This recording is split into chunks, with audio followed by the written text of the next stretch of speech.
Good evening, and welcome to tonight's sleep story, The Journey of a Young Prince. This is a story that has inspired me over and over again, and I hope it will do the same for you tonight. Now, cozy up under your covers, and please close your eyes for a short relaxation practice.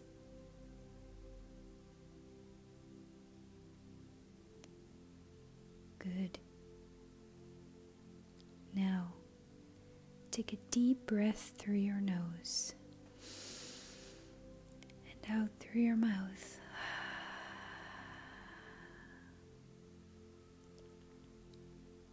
Relax your whole body and release all tension in your muscles.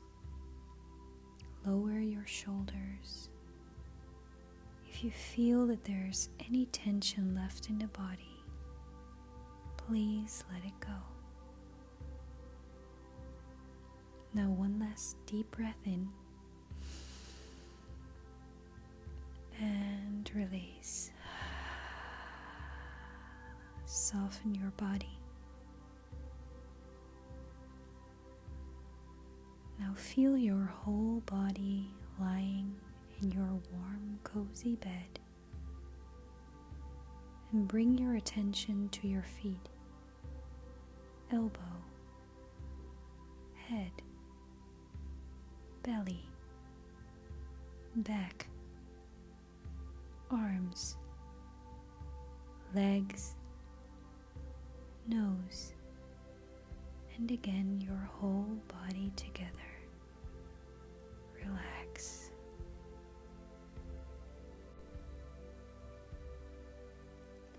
See, the quickest way for your busy mind to calm down is to step out of your thoughts and focus on parts of your body.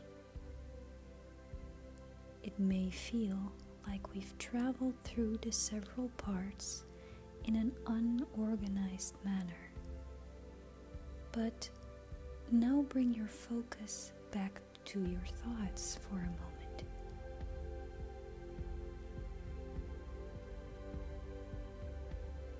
You see, you may experience some newfound emptiness, some more space, peace, or tranquility. And with this blank canvas and open mind, we will start our story.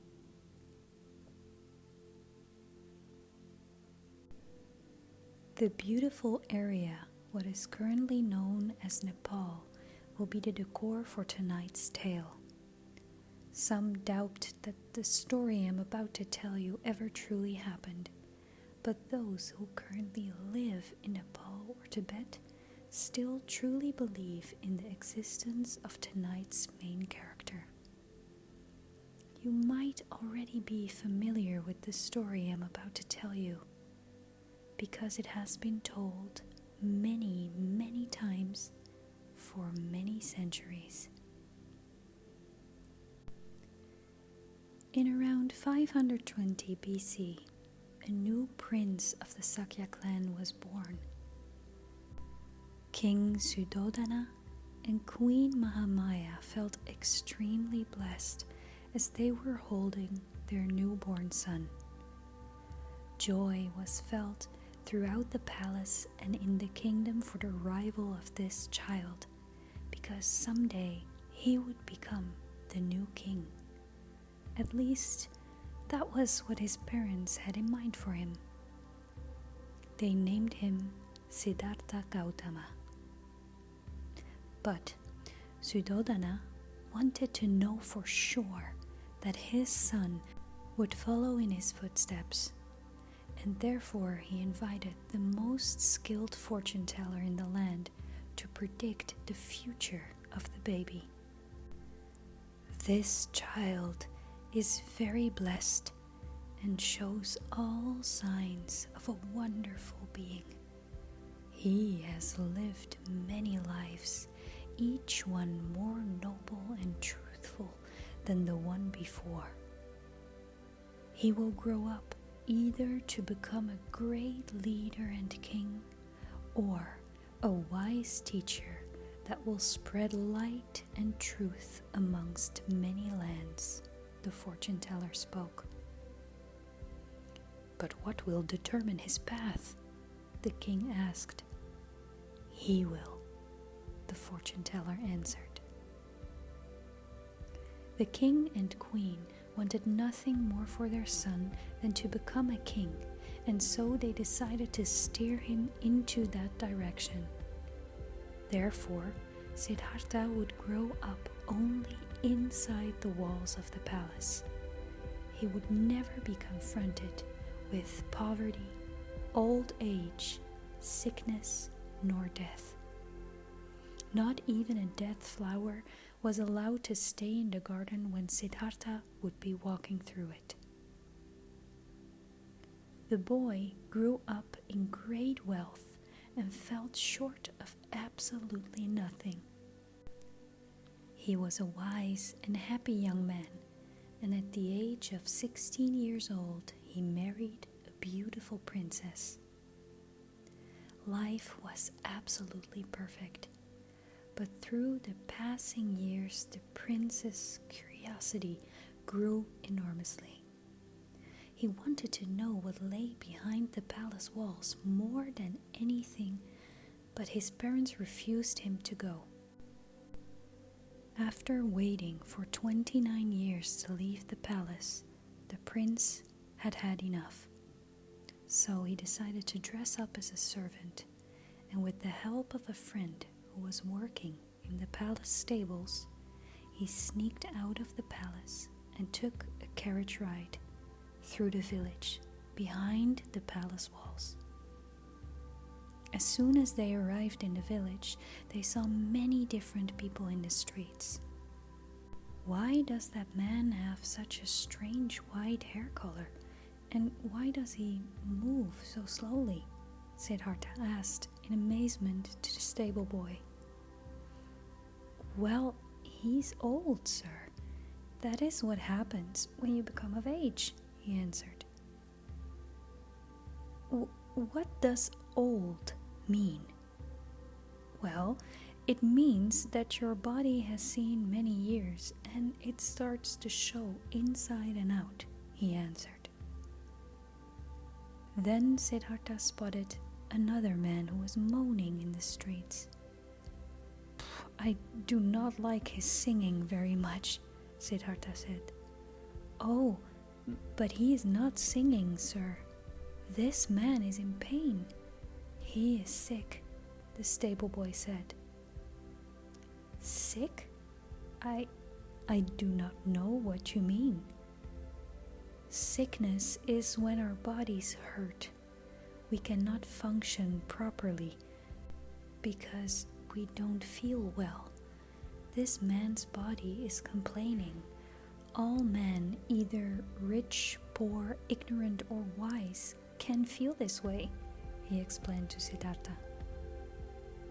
All of a sudden, a group of people passed the carriage.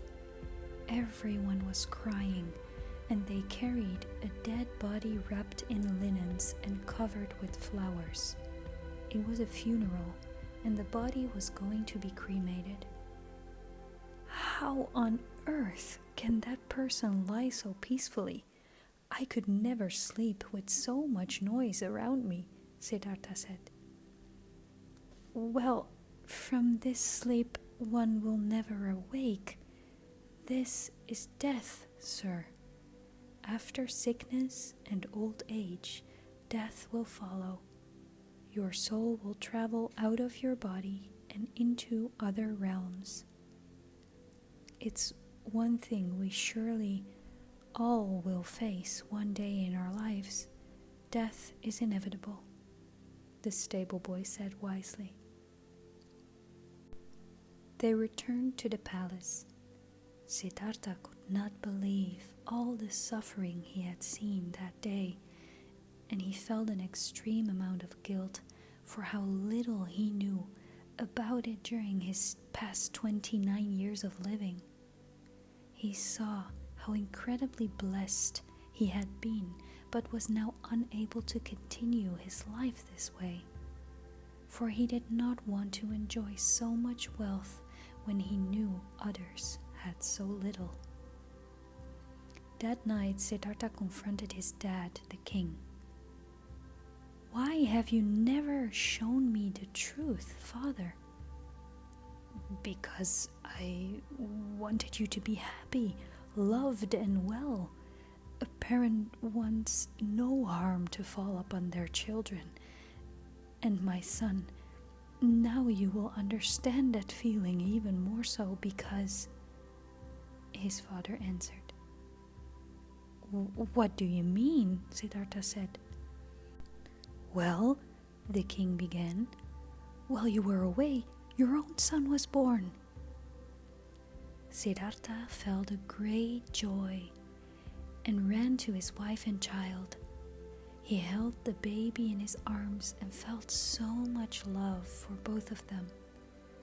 But right away, he knew that his son would have to deal with all sorrows and sufferings of life as well. Siddhartha needed a moment alone, so he walked outside of the palace, through the garden and into the field. He saw a man walking towards him. The man was dressed in only a cloth. He had long hair and a long beard. "What are you?" Siddhartha asked. "I am a seeker of the only thing in life that will never die. Water cannot wet it, fire cannot burn it, and time cannot kill it," the man said. "Well, what is that?" Siddhartha asked. "It's the truth," the man answered. "I gave away and left all behind to be with the truth. It is truly liberating, although I have not yet found it. I'll keep searching until I can be liberated of all suffering." The man walked away, and Siddhartha was in awe.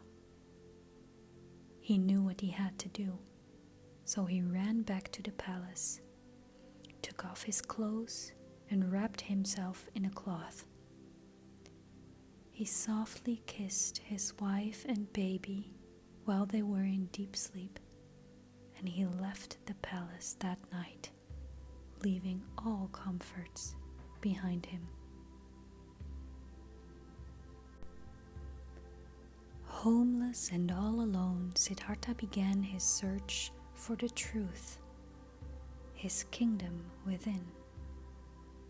He spent the first year meditating with 2 elderly wise men.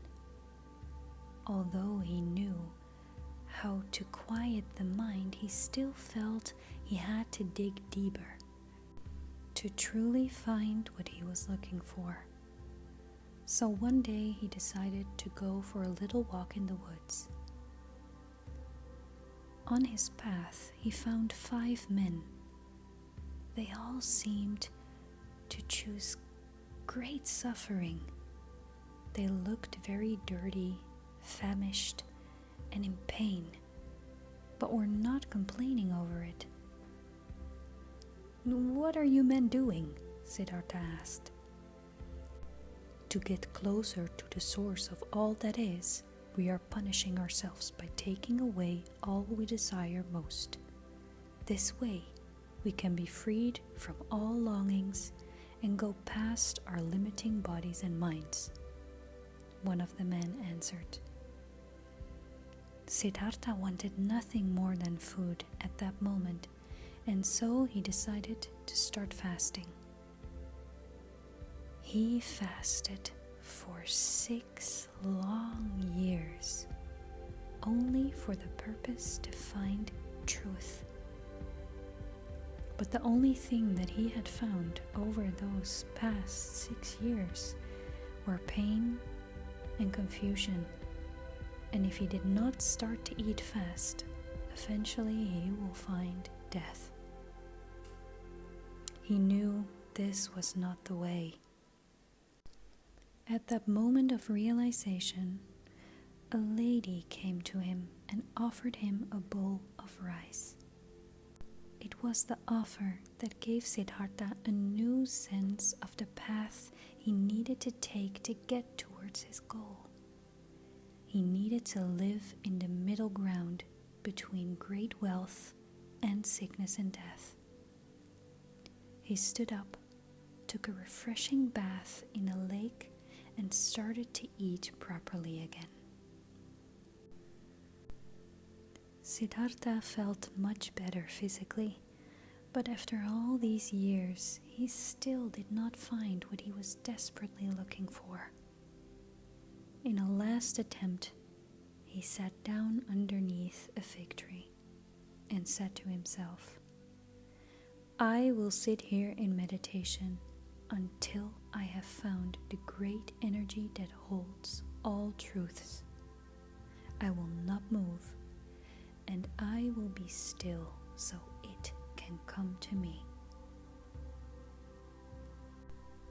Siddhartha was now meditating for days, but all of a sudden, evil spirit notices Siddhartha's deep meditation, and he wanted nothing more than to withhold the truth from Siddhartha. The demons knew that once he would find the truth, he would tell it to others and take away the power they possessed over humanity. And this was the power of fear. The demons attacked him both mentally and emotionally, but Siddhartha promised not to move until truth would come to him, and so he didn't. "Siddhartha Gautama," the demon screamed, "there is no witness for your enlightenment. You will never know or share the truth." Siddhartha answered to the demon while he touched the earth. "The earth will be my witness," he said. All of a sudden, the demons were melted away by a great white light, and Siddhartha was shown all his past lives and how one life influenced the next. He saw that life was like a wheel, for some ever turning upward towards goodness, and for others always turning downward towards evil. A loop of incarnations where you could not escape the three evils of hate, greed, and ignorance. But there was one way that would make you arise above this wheel of samsara. The only way is to let all fears die within yourself. The fear of lack, loss, pain, suffering, and eventually the fear of death. Only then would you rise above it to live a life filled with giving, compassion, and love for all that is. Now, the truth was finally shown, and Siddhartha awoke to become the Buddha. Impermanent are all created things. Strive on with awareness. Sleep well. Namaste.